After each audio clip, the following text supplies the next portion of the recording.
আসসালামু আলাইকুম। বাংলা সাহিত্যের চতুর্থ পর্বে আপনাদের সবাইকে ধন্যবাদ জানাচ্ছি। আগামী 43তম এবং 44তম বিসিএস কে কেন্দ্র করে আমরা প্রত্যেকটা বিষয়ের উপরে ভিডিও টিউটোরিয়াল নিয়ে আপনাদের মাঝে রেগুলারলি হাজির হব ইনশাআল্লাহ। আমরা আজকের এই পর্বে আপনাদেরকে দেখাতে চলেছি কিছু গুরুত্বপূর্ণ চরিত্র নিয়ে। বিশেষ করে রবীন্দ্রনাথ ঠাকুর থেকে প্রতি বছরই বিসিএস প্রিলিমিনারি পরীক্ষায় একটি করে প্রশ্ন আসবে কমপক্ষে। বিশেষ করে গুরুত্বপূর্ণ যে চরিত্রগুলো আছে এই চরিত্রগুলো আমরা কখনো মনে রাখতে পারি না। আজকে আপনাদেরকে দেখাবো রবীন্দ্রনাথ ঠাকুরের যে ছোট গল্পগুলো রয়েছে এবং এই গল্পগুলোর ধরন কি ধরনের সেগুলো নিয়ে, সাথে সাথে গুরুত্বপূর্ণ যে চরিত্রগুলো আছে এই চরিত্রগুলোকে কত সহজে মনে রাখা যায়। আমরা সরাসরি বোর্ডে যাচ্ছি। আমরা রবীন্দ্রনাথ ঠাকুরের ছোট গল্পের কথা বলছিলাম। বিগত 41তম বিসিএস পরীক্ষায় একটি ছোট গল্প নষ্ট নীল থেকে আপনার একটি চরিত্র এসেছিল, সেটি ছিল চারু, রাইট? অর্থাৎ রবীন্দ্রনাথ ঠাকুরের বিখ্যাত একটি ছোট গল্প নষ্ট নীল, যার বিখ্যাত একটি চরিত্র হচ্ছে চারু। আমরা অনেকেই পেরেছি, আমরা অনেকেই পারিনি। দেখুন এটিকে মনে রাখা যায় কিভাবে। নীল মানে কি বলুন তো? নীল মানে বাসা না, রাইট? নীল মানে বাসা। দেখবেন যে গ্রামীণ অঞ্চলে যে বাসাগুলো আছে এই বাসাগুলোতে দেখবেন যে এখনো কিন্তু লতা পাতা দিয়ে কিছু কিছু বাড়ি আছে একেবারে প্রত্যন্ত এলাকাতে যেগুলো রয়েছে সেগুলোতে তৈরি করা হয়। এখান থেকে একটু কি মনে রাখা যায় এরকম করে যে এই যে যে ছাউনিটা আছে এই ছাউনিটা কি দিয়ে তৈরি বলুন তো? লতা পাতা দিয়ে তৈরি। এই যে নীল, নীল মানে কি বাসা। জাস্ট একটু এইভাবে আমরা ভাববো এখানে, তাহলে খুব সহজেই মনে থাকবে। আমরা বলছিলাম নষ্ট নীল ছোট গল্পের কেন্দ্রীয় চরিত্র হচ্ছে চারুলতা। খুব গুরুত্বপূর্ণ, পরীক্ষায় এটি এসেছে।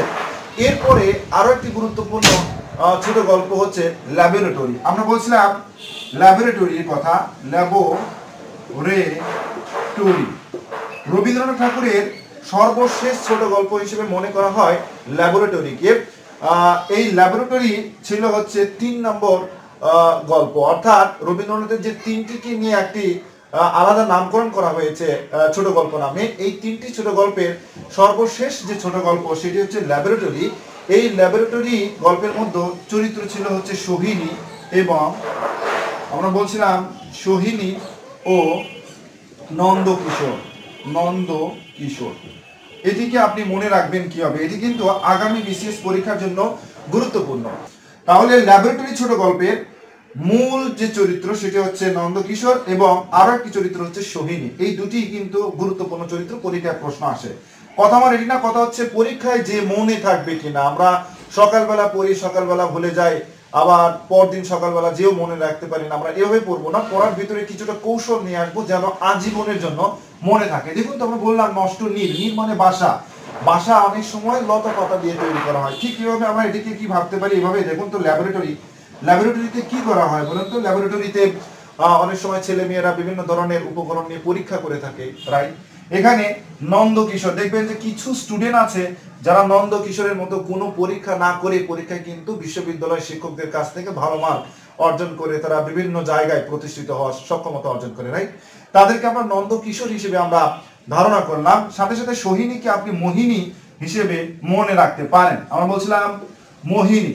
এই নন্দকিশোর ছেলেটা কি করে, ক্লাসের মধ্যে সবচাইতে যে সুন্দরী মেয়ে তার দিকে তাকিয়ে থাকে, অর্থাৎ তার মোহে একেবারে লিপ্ত হয় এবং তার দিকে তাকিয়ে থাকে পরীক্ষাগুলো না করে। জাস্ট এটিকে আমরা এভাবে ভাববো। অর্থাৎ ল্যাবরেটরি ছোট গল্পের দুটি গুরুত্বপূর্ণ চরিত্র হচ্ছে সোহিনী ও নন্দকিশোর। আমরা আপনাদেরকে আগে বলেছিলাম যে আমাদের 41, 42 এবং 43তম বিসিএস পরীক্ষার জন্য যে স্পেশাল সংক্ষিপ্ত সাজেশন আমরা তৈরি করেছিলাম সেখান থেকে কিন্তু হুবহু এই প্রশ্নটুকু কমন এসেছিল এবং আমরা বলেই দিয়েছিলাম যে এখান থেকে প্রশ্নটুকু কমন। ল্যাবরেটরির পরে আমরা আরো একটি দেখব গুরুত্বপূর্ণ ছোট গল্প, সেটি হচ্ছে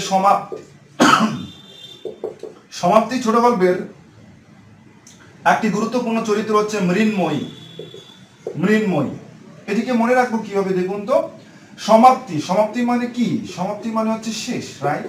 আবার মৃ মানে কি? মৃত্যু থেকে জাস্ট একটু মনে রাখা যায় কিনা? মৃত্যু মানেই তো শেষ। তাহলে সমাপ্তি মানে যেহেতু শেষ, আবার মৃত্যু থেকে মৃন্ময়ী কথা আমরা মনে রাখতে পারি। যারা বাংলা ডিপার্টমেন্টের স্টুডেন্ট আছেন তারা অ্যাভয়েড করে যাওয়ার চেষ্টা করবেন, কারণ আপনাদের মাথা জ্বালা পোড়াও করতে পারে, কারণ এগুলো তো আপনারা গল্পের মধ্যেই পড়ে দিয়েছেন। কিন্তু যারা বাংলা ব্যাকগ্রাউন্ডের স্টুডেন্ট না, যারা বিভিন্ন বিশেষ করে ম্যাথামেটিক্স ডিপার্টমেন্টে, এছাড়া স্ট্যাটিস্টিক্স, এরপরে কম্পিউটার সায়েন্সে পড়াশোনা করেছেন, তারা কিন্তু এই চরিত্রগুলো মনে রাখতে পারে না, তারা এই গল্পগুলো পড়ে আসে নাই। এই কারণে তাদেরকে কৌশলের মাধ্যমে, টেকনিকের মাধ্যমে পড়তে হবে। আমরা তাদের জন্য ভিডিও টিউটোরিয়ালটুকু তৈরি করছি। কাজেই আজে বাজে কমেন্ট করে আমাদেরকে বিব্রত করার চেষ্টা করবেন না। আপনার কাছে যেভাবে পড়লে ভালো লাগে আপনি সেভাবে পড়ার চেষ্টা করবেন। আমরা আপনাদের সময়গুলোকে সেভ করার জন্য আমরা এই মজার মজার টেকনিকগুলো, নিছক টেকনিকের মাধ্যমে পরীক্ষায় কিভাবে ভালো ফলাফল করা যায় সেগুলো আমরা আপনাদেরকে দেখিয়ে দেওয়ার চেষ্টা করেছি ইনশাআল্লাহ। তাহলে সমাপ্তি ছোট গল্পের গুরুত্বপূর্ণ একটি চরিত্র হচ্ছে মৃন্ময়ী। এটি পরীক্ষায় বেশ কয়েকবার এসেছে। এরপরে হচ্ছে স্ত্রীর পত্র। স্ত্রীর পত্র ছোট গল্পের আরো একটি চরিত্র হচ্ছে কিন্তু মৃণাল। এটিও মনে রাখবেন, মৃণাল। দেখুন তো এখানে নাল রয়েছে কিনা। নাল মানে কি? খালি বা শূন্য। জাস্ট এইরকম করে মনে রাখা যায় কিনা। স্ত্রী যখন তার স্বামীর উপরে রাগান্বিত হয় তখন কি করে বলুন তো? তখন স্বামীর কাছে যে চিঠি লেখে, এই চিঠির মধ্যে অনেক সময় কোনো কিছু না লিখে ফাঁকা চিঠি লিখে থাকে বা শূন্য চিঠি লিখে থাকে। অর্থাৎ স্বামীকে একটু রাগান্বিত করার জন্য বা তাকে একটু বিব্রতকর অবস্থার মধ্যে ফেলে দেওয়ার জন্য কি করে থাকে? নাল চিঠি লিখে থাকে। অর্থাৎ তার জন্য সে যে ব্যথিত তার প্রকাশ ঘটে থাকে। যা স্ত্রীর পত্রের কথা যখনই আসবে তখন আপনি মৃণালের কথা মনে রাখবেন। প্লিজ প্লিজ প্লিজ বারবার আমরা বলছি যে দেখুন, এইরকম করে যদি না বলেন তাহলে পরীক্ষা হলে যেয়ে কিন্তু আপনি ভুল করবেন। এগুলো আমরা সহজ সহজ টেকনিক। দেখুন তো এগুলোর ভিতরে আলাদা কিন্তু কোনো কিছুই নেই। জাস্ট যদি মুখস্থ করার চেষ্টা করেন তাহলে আমি আপনাকে চ্যালেঞ্জ দিলাম। আমার দীর্ঘ শিক্ষকতার অভিজ্ঞতার আলোকে আমি হাজার হাজার স্টুডেন্টকে পড়িয়েছি এবং তাদের মাঝে আমি দেখেছি এগুলো ভুলে যায়। কিছুদিন পরে যখন আমরা জিজ্ঞাসা করি তখন এই চরিত্রগুলোকে মনে রাখতে পারেন। এমনকি ভালো ভালো জায়গায় ক্যাডার হয়ে যাওয়ার পরেও যখন একটি চরিত্রের কথা তাকে বলা হয় তখন কিন্তু সে আর মনে রাখতে পারেন বা বলতে পারে না, দীর্ঘদিন পড়ার মধ্যে না থাকার কারণে। কিন্তু কথা আমাদের সেটি না, আমাদের কথা হচ্ছে একবার পড়েই যেন মৃত্যু পর্যন্ত মনে থাকে। স্ত্রীর পত্র আমরা বললাম। এরপরে আমরা আসবো পোস্ট মাস্টার। খুবই গুরুত্বপূর্ণ একটি ছোট গল্প। পোস্ট মাস্টারের কথা আমরা বলছি। দেখুন, পোস্ট মাস্টার গল্পের পোস্ট মাস্টারের দুটি চরিত্র, একটি হচ্ছে পোস্ট মাস্টার আর একটি হচ্ছে রতন, রাইট? অর্থাৎ রতন লিখতে যেমন র রয়েছে, আবার পোস্ট মাস্টারের র রয়েছে। এখান থেকেও মনে রাখতে পারেন যে পোস্ট মাস্টার ছোট গল্পের দুটি চরিত্র, একটি হচ্ছে পোস্ট মাস্টার আর একটি হচ্ছে রতন। এটি পরীক্ষার জন্য মোস্ট ইম্পর্টেন্ট। এরপরে হচ্ছে পহেলা নম্বর নামে আপনার একটা ছোট গল্প রয়েছে। পহেলা নম্বর এর গুরুত্বপূর্ণ একটা চরিত্র হচ্ছে অনিলা। আপনারা লিখে নেবেন পহেলা নাম্বার, পহেলা নাম্বার। ঠিক আছে, ক্লাসের মধ্যে যখন একজন শিক্ষক সিদ্ধান্ত নেয় যে আমি আজকের জন্য 1 মার্ক ছুড়ে দিব, যে উত্তর করতে পারবে তাকে টিউটোরিয়ালে আগামী পরীক্ষার জন্য 1 মার্ক তাকে বেশি দেওয়া হবে, এরকম করে অনেক সময় বলে থাকে না, অনিলা। তাহলে পহেলা নম্বর কিভাবে আপনি মনে রাখবেন? অনিলা। তাহলে কি হলো? ও তুমি 1 নাম্বার নিয়ে নিলা, অনিলা। এটাকে এইভাবে ভাবতে পারেন, অনিলা। তাহলে আমরা বললাম পহেলা নম্বর ছোট গল্পের গুরুত্বপূর্ণ একটা চরিত্র হচ্ছে অনিলা। এরপরে আমরা আসবো এখানে গুরুত্বপূর্ণ আরো একটি ছোট গল্প, কাবুলিওয়ালা। আমরা বলছিলাম কাবুলিওয়ালার কথা খুবই গুরুত্বপূর্ণ, এটি কিন্তু পরীক্ষার জন্য এসেছে। কাবুলিওয়ালা ছোট গল্পের গুরুত্বপূর্ণ চরিত্র হচ্ছে খুকি এবং রহমত। খুকি ও রহমত। অনেক জায়গায় মিনি দেওয়া আছে, মিনিও আপনি মনে রাখতে পারেন। ছোট বাচ্চাদেরকে কোনো কোনো অঞ্চলে খুকি বলা হয়ে থাকে, রাইট? ধরুন আপনি আপনার বান্ধবীর সাথে একটি পার্কে বসে বাদাম খাচ্ছেন, রাইট, অথবা কাবলি বুট খাচ্ছেন। তখন একটি পথের শিশু আপনার চোখের সামনে দিয়ে যাচ্ছে এবং বলছে ভাইয়া ভাইয়া বা আপু আমাকে কিছু কাবলি বুট দেবেন। তখন আপনার ভিতরে যদি রহমত থাকে তখন আপনি কি বলেন বলুন তো? আপনি বলে থাকেন এই খুকি এইদিকে আয়, কাবলি বুট খেয়ে যা, এইরকম করে কিন্তু বলেই থাকেন, রাইট? তার মানে আমরা বললাম যে রবীন্দ্রনাথ ঠাকুরের গুরুত্বপূর্ণ একটি ছোট গল্প কাবুলিওয়ালা, এর গুরুত্বপূর্ণ দুটি চরিত্র, একটি হচ্ছে খুকি আর একটি হচ্ছে রহমত। এখান থেকে আপনি মনে রাখতে পারেন। এরপরে আমরা এখান থেকে আরো কিছু গুরুত্বপূর্ণ দেখতে পারি, যেমন শাস্তি নামে রবীন্দ্রনাথ ঠাকুরের আরো ছোট গল্প রয়েছে। আমরা এখানে লিখছি জায়গা স্বল্পতার কারণে শাস্তি। এর মধ্যে আপনার চন্দ্র নামে একটি চরিত্র কিন্তু রয়েছে, বেশ কয়েকবার কিন্তু এই চরিত্র এসেছে, মনে রাখবেন। শাস্তি ছোট গল্পের চন্দ্রা, এরপরে রাধা, এরকম করে আরো 2-1টা চরিত্র এখানে থাকতে পারে। তবে চন্দ্রা চরিত্র পরীক্ষায় কিন্তু বেশ কয়েকবার এসেছে। তবে ক্ষুদিরাম নামে একটি চরিত্র আছে এখানে, সেটিও আপনি দেখে নিতে পারেন। ক্ষুদিরাম, ক্ষুদিরামের কি হয়েছিল বলুন তো? ক্ষুদিরামকে শাস্তি দেওয়া হয়েছিল। জাস্ট এখান থেকেও কিন্তু আপনি মনে রাখতে পারেন। তাহলে রবীন্দ্রনাথ ঠাকুরের বেশ কয়েকটি ছোট গল্প আমরা দেখলাম, আরো কিছু আছে সেগুলো আমরা ক্রমান্বয়ে আপনাদেরকে দেখানোর চেষ্টা করব। তবে যাদের এখন পর্যন্ত এটি ওঠানো হয়নি, আমরা মিশিয়ে দিচ্ছি, আপনারা ভিডিওটি পজ করে আপনারা দেখে নেওয়ার চেষ্টা করবেন ইনশাল্লাহ। তবে তার পূর্বে আপনাদের কাছে আরো একটি তথ্য জানিয়ে দিচ্ছি, বিগত 41তম এবং 42তম বিসিএস প্রিলিমিনারি পরীক্ষায় আমাদের বই থেকে কিন্তু সর্বোচ্চ পরিমাণ প্রশ্ন কমন এসেছে। আমরা আপনাদেরকে আগে বলেছিলাম যে যারা দীর্ঘদিন যাবত আমাদের ভিডিও টিউটোরিয়ালগুলো উপভোগ করেন, আমরা এখন পর্যন্ত 3টি বই প্রকাশ করেছি। একটি হচ্ছে মাশকুরুলস বিসিএস প্রিলিমিনারি সংক্ষিপ্ত সাজেশনস, একটি মাশকুরুলস ইংলিশ লিটারেচার, আর একটি মাশকুরুলস বাংলাদেশ বিষয়গুলি, যেগুলো বইগুলো আপনার প্রিলিমিনারি প্লাস রিটেনের জন্য গুরুত্বপূর্ণ ভূমিকা রাখবে। আমরা এই 3টি বই থেকে বিগত 41তম বিসিএস প্রিলিমিনারি পরীক্ষায় সর্বোচ্চ পরিমাণের প্রশ্ন কমন এসেছে এবং 42তম বিসিএস যারা ডাক্তার ভাই বোনেরা ছিলেন তারাও এখান থেকে অনেক প্রশ্ন কমন পেয়েছেন আলহামদুলিল্লাহ। কাজেই যারা বইটুকু সংগ্রহ করছেন ভাবছেন বলে এই করোনাকালীন সময়ে, অর্থাৎ বিভিন্ন জায়গায় লাইব্রেরি বন্ধ থাকার কারণে আপনারা যারা সংগ্রহ করতে পারছেন না, তারা সরাসরি আমার সাথে যোগাযোগ করেও বইটুকু কুরিয়ারের মাধ্যমে সংগ্রহ করতে পারবেন। এই নাম্বারে যোগাযোগ করে 01795130404 এই নাম্বারে যোগাযোগ করার মাধ্যমে। আমরা বললাম 3টি বইয়ের কথা, এই 3টি বইয়ের মধ্যে আমরা 200 মার্কে সুন্দরভাবে উপস্থাপন করেছি এবং আমরা আপনাকে নিশ্চয়তা প্রদান করছি যে এখান থেকে সর্বোচ্চ পরিমাণে প্রশ্ন ইনশাআল্লাহ আপনি কমন পাবেন।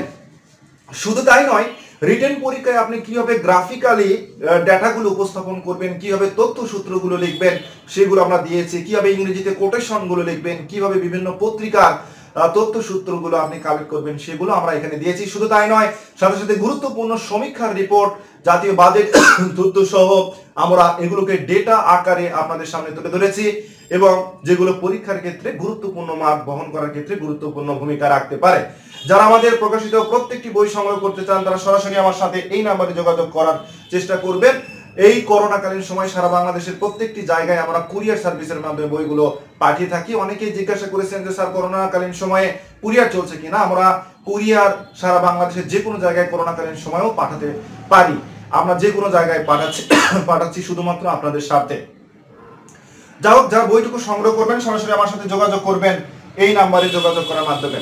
আমরা আপনাদেরকে আগে বলেছিলাম যে আমাদের বইগুলো থেকে স্টুডেন্টরা বেশি মার্ক কম পায় এই কারণে যে আমরা ডিপ অ্যানালাইসিস করে দিয়েছি। এই যে আমরা আপনাদেরকে বললাম যে রবীন্দ্রনাথ ঠাকুরের যে ছোট গল্পগুলো রয়েছে, এই গল্পগুলো, উপন্যাসগুলো রয়েছে, নাটকগুলো রয়েছে, চরিত্রগুলো কিভাবে মনে রাখা যায়, এরপরে কোথায় থেকে কত মার্কের প্রশ্ন আসে, এইরকম করে 1 থেকে 200 মার্কে আমরা সাজিয়ে দিয়েছি। শুধু তাই নয়, রিটেন পরীক্ষাতেও যেন আপনি ভালো করতে পারেন সেগুলো আমরা আলোচনা করে দিয়েছি। কাজে বইগুলো সংগ্রহ করার চেষ্টা করবেন ইনশাআল্লাহ। আমাদের প্রকাশিত প্রত্যেকটি বই সংগ্রহ করবেন। একজন শিক্ষার্থী যখন সারা বছর পরিশ্রম করে পড়াশোনা করবে আর ক্রিটিক্যালি আপনি একটু টেকনিক্যালি পড়াশোনা করে তার সাথে আপনি পাল্লা দেওয়ার সক্ষমতা অর্জন করবেন মাত্র 4 থেকে 5 মাস পড়াশোনা করার মাধ্যমে, যদি আপনি অ্যাটেনটিভলি আমাদের বইগুলো পড়াশোনা করার চেষ্টা করেন ইনশাআল্লাহ। এরপরে আমরা আরো কিছু গুরুত্বপূর্ণ চরিত্র ছোট গল্প দেখাবো। যেমন অপরিচিতা নামে একটি ছোট গল্প রয়েছে। আমরা বলছিলাম অপরিচিতা ছোট গল্পের 2টি গুরুত্বপূর্ণ চরিত্র হচ্ছে একটি কল্যাণী আর একটি হচ্ছে অনুপম। রাইট, অনুপম। অপরিচিতা একটি হচ্ছে কল্যাণী আর একটি হচ্ছে অনুপম। এটি হচ্ছে প্রেম প্রধান একটি ছোট গল্প এবং এই গল্পের মধ্যে বিশেষ এটি একটি সামাজিক গল্প বটে। এখানে আপনার দেখানো হয়েছে যে অনুপম শিক্ষিত যুবক হওয়ার পরেও সে তার মামার কাছে পেরে উঠতে পারে না, বা সে নির্বুদ্ধিতার পরিচয় দিয়েছে বা কাপুরুষতার পরিচয় দিয়েছে। অর্থাৎ এখানে যৌতুক প্রথার কথা মূলত তুলে ধরা হয়েছে এবং যৌতুকের বিরুদ্ধে বলা হয়েছে। বিশেষ করে আপনার অনুপমের মামা আপনার যে যৌতুকের টাকা দাবি করেছিল কল্যাণীর বাবার কাছ থেকে, সেগুলোর কথাই কিন্তু এখানে উঠে এসেছে। আর কল্যাণীর বাবার আরো একটি চরিত্র কিন্তু এখানে গুরুত্বপূর্ণ, সেটি হচ্ছে শম্ভুনাথ সেন। এটিও আপনি এখান থেকে মনে রাখতে পারেন। আমরা বলছিলাম শম্ভুনাথ সেন, এটিও পরীক্ষার জন্য কিন্তু মোস্ট ইম্পর্টেন্ট। এরপরে আমরা দেখব অতিথি। অতিথি অতিথি ছোট গল্পের গুরুত্ব, এটি একটি সামাজিক ছোট গল্প। এখান থেকে মনে রাখবেন যে কখনো কখনো পরীক্ষায় প্রশ্ন আসে এই ছোট গল্পের ধরন কোনটি, এটি কি সামাজিক ছোট গল্প, অতি প্রাকৃত ছোট গল্প, না প্রেম প্রধান ছোট গল্প। এইরকম করেও কিন্তু কখনো কখনো প্রশ্ন আসতে দেখা যায়। অতিথি সামাজিক ছোট গল্প এবং এখানে আপনার একটি গুরুত্বপূর্ণ চরিত্র হচ্ছে অতিথি তারাচরণ, তারাপথ, মেবি, হ্যাঁ তারাপথ। এখান থেকে একটু মনে রাখবেন অতিথি তারাপথ। এখান থেকে আমরা মনে রাখবো কি হবে দেখুন তো, অতিথি। এই যে অতিথি, তারা অতিথি। অনেক সময় বলে না যে তোদের বাড়িতে আজকে কারা এসেছে রে, তখন আপনি বলেন কি তারা না আমার বাড়িতে অতিথি হিসেবে এসেছে। এই যে তারা অতিথি, জাস্ট অতিথির কথা আসলেই তারার কথা মনে রাখবেন, তাহলে আপনার তারাপদ চরিত্রটুকু মনে থাকবে ইনশাআল্লাহ। এরপরে আমরা এখান থেকে আরো একটি চরিত্র আপনাদেরকে দেখাবো, সেটি হচ্ছে এখান থেকে খোকা বাবুর প্রত্যাবর্তন নামে একটি রয়েছে, সেটিও আপনি এখান থেকে লিখে নিতে পারেন। খোকা বাবুর প্রত্যাবর্তন, আমি আরেকবার বলছি, খোকা বাবুর প্রত্যাবর্তন। এখান থেকে জাস্ট সংক্ষেপে আমি লিখছি খোকা বাবুর প্রত্যাবর্তন, আপনি এখানে লিখে নেবেন। এখানে একটি গুরুত্বপূর্ণ চরিত্র হচ্ছে রায়চরণ। রায়চরণ, খোকা বাবুর চরণ। খোকারা কোথায় থাকে? মায়ের চরণে থাকে, রাইট? এখান থেকে খোকা রায়, খোকা রায়, খোকারা মানে কি? ছোট বাবুরা।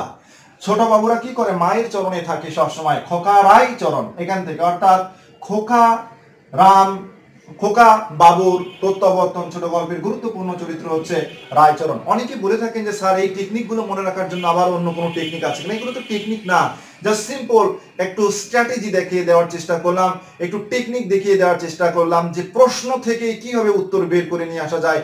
এই স্ট্র্যাটেজি অবলম্বন করে আপনি যদি পড়াশোনা করতে থাকেন তাহলে খুব সুন্দর করে আপনি প্রিপারেশন নিতে পারবেন। আমরা কিন্তু আমাদের প্রত্যেকটি বইয়ের বৈশিষ্ট্য আপনি ভাবার কোনো দরকার নেই, আমরা একেবারে সহজভাবে আপনাদের সামনে উপস্থাপন করে দিয়েছি। একবার দেখবেন, দেখে বইয়ের পৃষ্ঠা ছিঁড়ে ফেলে দেবেন।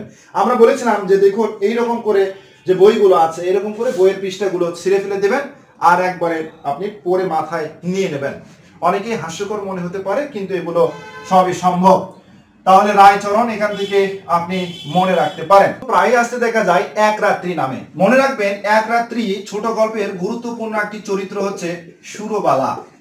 সুরবালা, এটিকেও খুব সহজে আমরা মনে রাখবো। দেখুন, এক সময়ে বাংলাদেশ টেলিভিশনে এক রাত্রি সুরের মূর্ছনা নামে গানের অনুষ্ঠান হতো, বিশেষ করে সন্ধ্যাবেলায়। এছাড়াও বিভিন্ন টেলিভিশনে কিন্তু এখনো হয় এইরকম করে নামে, দেখবেন যে এক রাত্রি সুরের মূর্ছনা। জাস্ট মনে রাখবেন এইভাবে, এক রাত্রি সুরের মূর্ছনা। এই যে সুর থেকে সুরবালার কথা আপনি মনে রাখতে পারেন।